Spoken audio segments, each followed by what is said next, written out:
Hi everyone! First of all, welcome to the channel, and I hope you enjoy this video. When it comes to fashion, there's a topic that people seem just never to get enough of.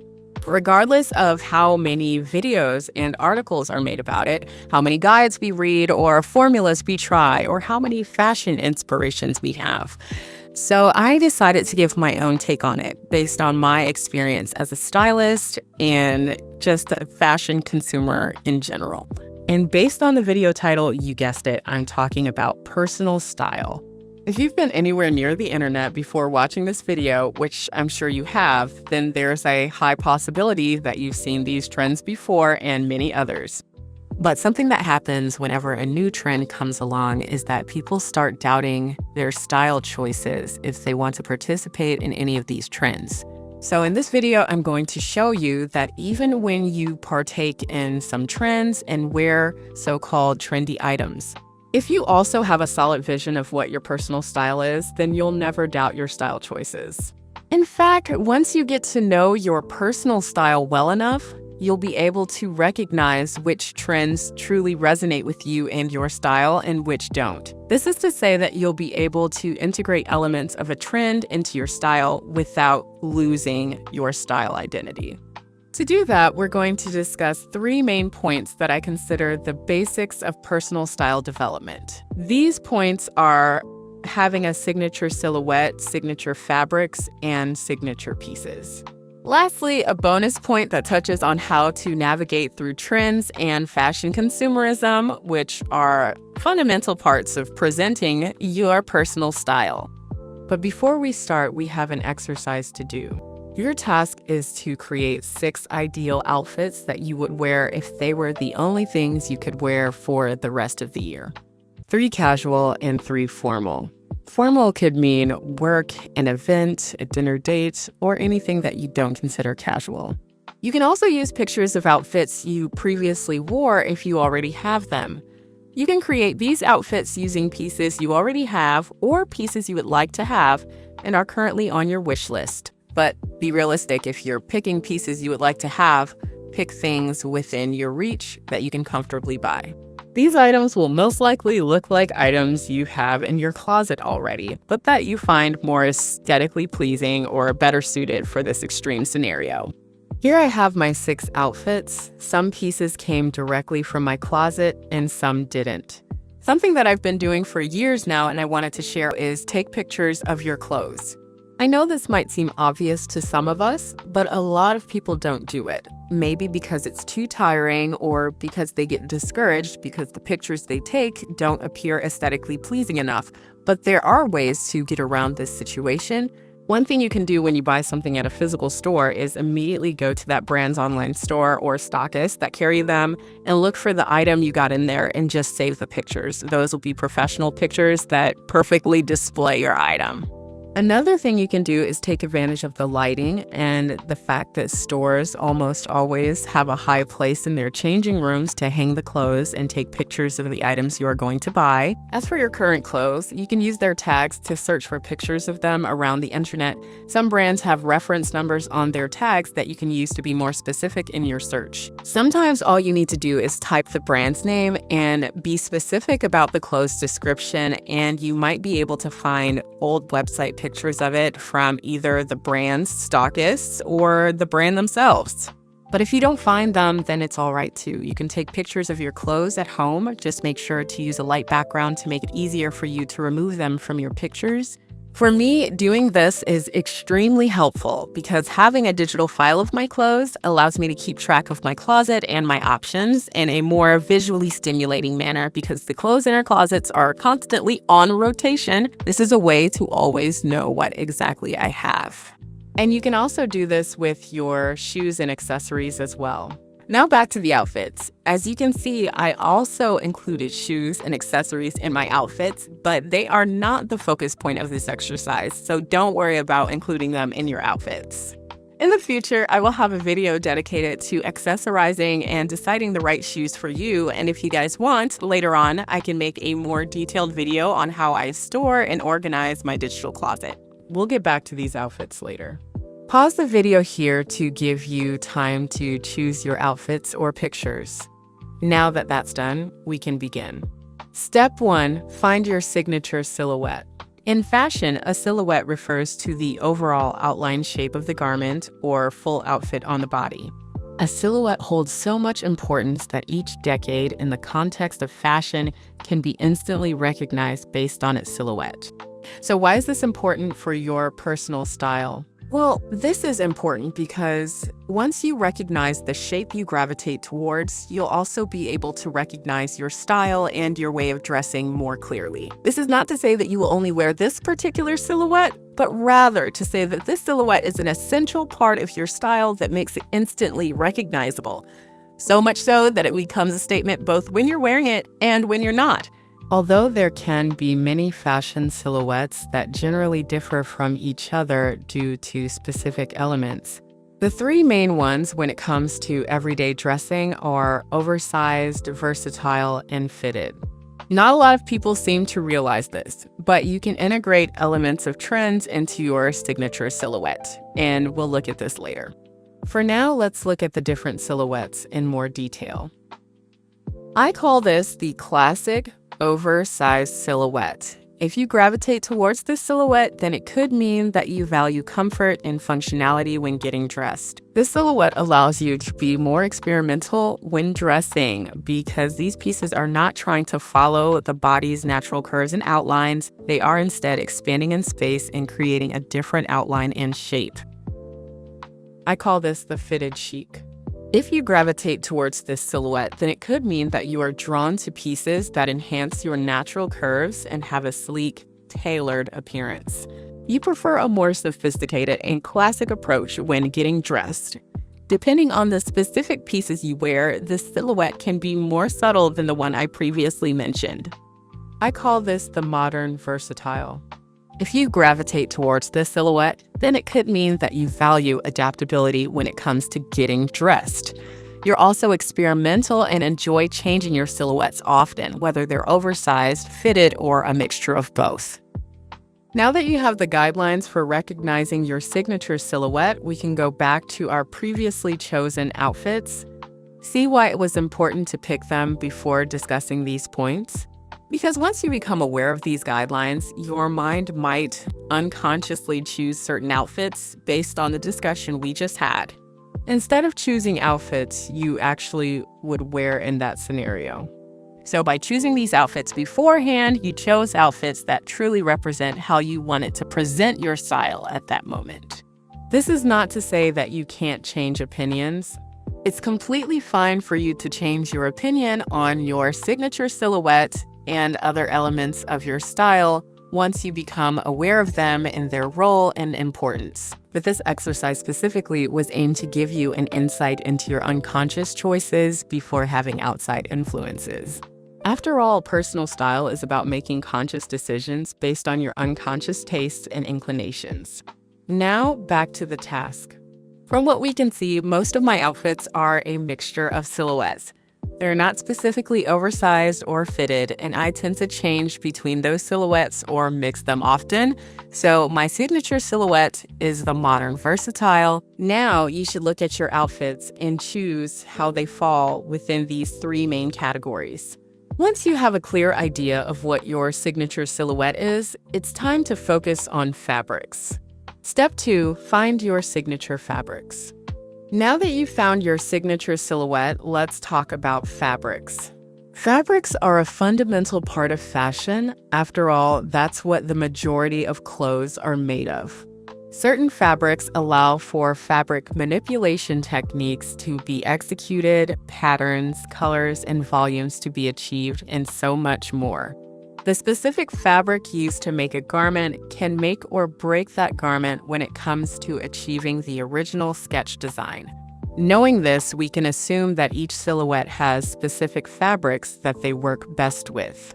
And in the context of personal style, having signature fabrics will add another layer of uniqueness to your style because they will serve to harmonize your closet and overall style in a way that allows for your style to be presented in a more polished and cohesive manner. Starting with the classic oversized. Stiff fabrics like taffeta and denim allow for the creation of well-structured volumes, which gives the oversized silhouette more depth. I say this because there's a misconception that oversized style only means oversized tees and baggy pants. Don't get me wrong, these are pieces that even I consider a staple for this silhouette. However, the options to achieve this silhouette are way more diverse than most people assume, and these two fabrics can be used in many ways to achieve more daring styles. Outside of stiff fabrics, another category of fabrics to consider for this silhouette is breathable fabrics. For example, cotton and linen, or blends that include a significant percentage of these fibers. First of all, I think everyone should have clothes made of breathable fabrics anyway. But they are even more important in this context because this particular silhouette relies on creating more volume, which in itself can weigh down the person wearing these pieces. So having light and breathable pieces will balance your outfits and comfort level. Moving on to the fitted chic silhouette. Body-hugging fabrics like jersey knit and elastane are staples for this silhouette due to their stretch properties.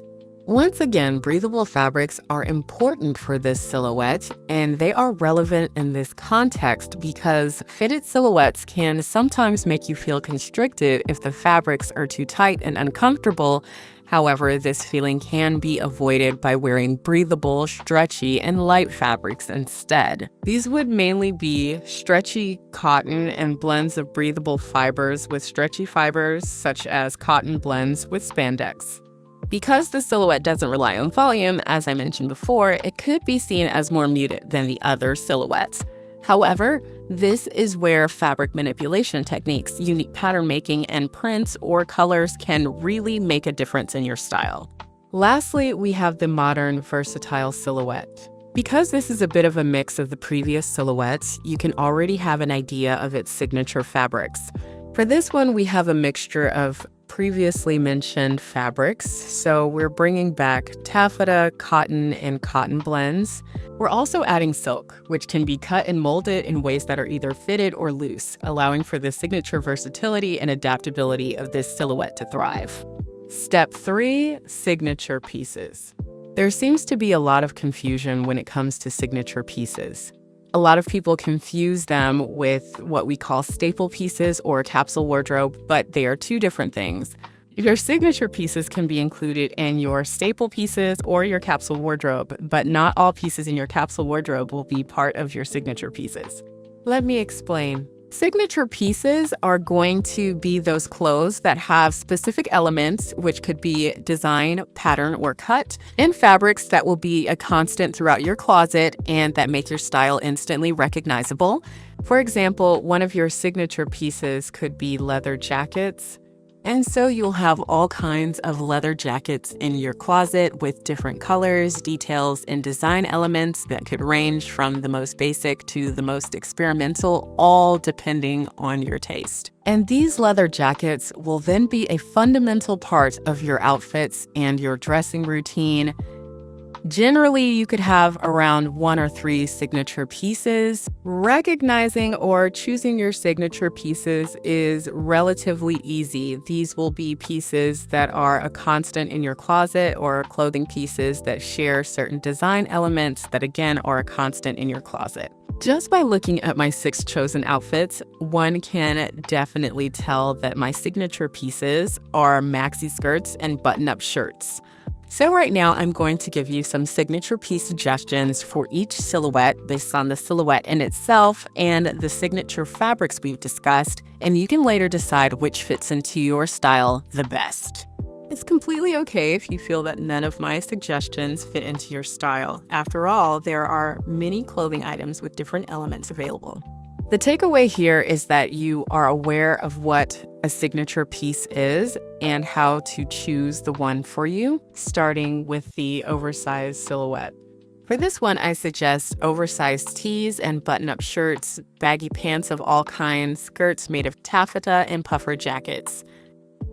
For fitted chic, I suggest fitted tops, skirts, and dresses made of fabric blends, slim fit pants, and leather jackets. And lastly, for modern versatile, I suggest structured tops, wrap pants and skirts, wide leg pants, puffer jackets, and half-fitted, half-flowy dresses. Again, these are simply suggestions, so you can disagree or decide not to follow any of them. It's completely up to you. And for the last point, let's talk about trends and micro trends and how to navigate through them. In the 80s, it was shoulder pads. In the 90s, it was slip dresses. And in the 2000s, it was low-rise pants. As you can see, trends have been part of fashion even before the rise of social media. They're just more accessible nowadays, exactly because of social media. But the bottom line is that trends have always been and always will be part of fashion. Although many people disparage those who do follow trends and deem trends a threat to personal style, I think there's nothing wrong with following trends. After all, trends also serve as a connection to the current state of fashion and culture, which in itself has value. Remember when I spoke about how silhouettes were the point of recognition of fashion throughout the decades? Well, trends can also serve the same purpose. We want to be able to look back and think about that top that everyone had during the last spring break, or the type of skirts that so many brands were releasing last year. On top of that, we can even debate about how the economic, political, and social climates affected the popularity of certain trends we've seen throughout the years. Think about the 60s hippies and their social and political beliefs. As you can see, the conversation around trends is much more complex than what we're led to believe.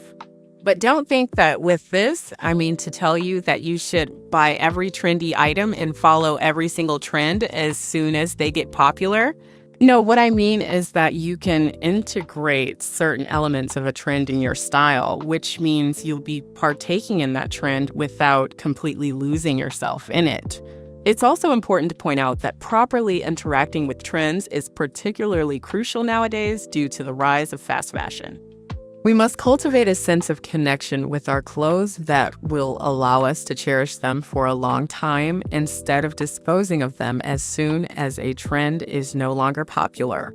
Let's look at a practical example. This trend right here, called mermaid core, became very popular in recent years due to so much audiovisual media content that included mermaids. I would say that the majority of clothing pieces I've seen being linked to this aesthetic are flowy silk dresses and skirts, pieces with lots of ruffles, light colors, and ocean-themed accessories like shells and pearls. But imagine a person who is more inclined to wear an oversized silhouette and prefers wearing darker tones of color, and they would like to bring this trend into their closet. This is how I would approach this.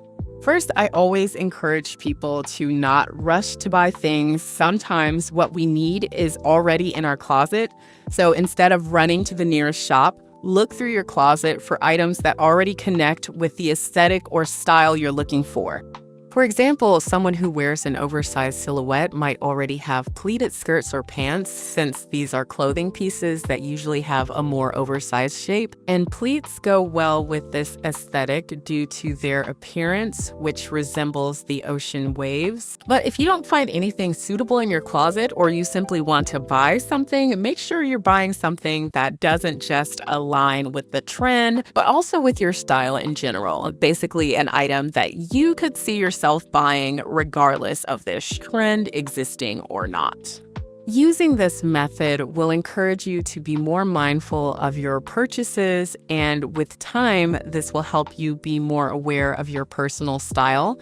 Here on one side, I have an overview of how the mermaid core aesthetic is presented, and on the other side, the outfit I created with the person's style and preferences in mind. The link between this outfit and that specific aesthetic can be seen on the pleats of the pants that resemble the ocean waves, on the ocean-like blue of the shoes, on the subtle pearl earrings, and on the lightness of the blouse paired with the layers of the scarf. As you can see, their style is still very present, and ultimately this is the goal when interacting with trends. So now let's recap what we learned today. We have our signature silhouettes, signature fabrics, and signature pieces. And on top of that, we've also learned effective ways to engage with trends while staying true to our style. Additionally, I wanted to share that I created an online quiz about the specific topics I spoke about in this video. The final results will show you fabric, and clothing suggestions that I talked about in the video. So this could be a fun thing to try if you want another opinion when deciding your signature silhouette. I hope you use these tips to help guide you in your style journey. Also, I think it's important to note that finding your personal style should be something fun. You shouldn't look at this as a chore or as something dreadful that you just have to get it done quickly. Your personal style grows and changes with you, and every piece in your closet tells the story of your life. Who you were, who you are, and who you want to be. So make sure you create a story that is as wonderful as you. I like to finish my videos with a summary of some points I would like for you to take away from this video, and these points are on the screen right now. Keep watching for my final credits. Hello again, everyone. Thank you very much for watching this video and supporting the channel. If you enjoyed this video and would like to learn more about personal style and support my content, then please sign up for my newly launched course on how to curate your personal style, which is currently available on Udemy. In this course, I explore the concept of personal style in depth and provide practical tips to help you develop your unique look. Topics include fabric fibers, choosing staple pieces, outfit formulas, researching brands, maximizing the potential of your wardrobe, and much more. I hope you check it out. Use the code MARCH2025 as seen on the screen and on the description box to get a discount throughout March. As for my plans for this channel, in the future, I plan to post more fashion content regarding fashion styling, fashion history, conscious consumerism, sustainability in fashion, brand and trend analysis, and much more. Until then, I hope you enjoyed this video, and if you did, like, subscribe, and share it if you can. Thank you for watching, and have a great day. Bye.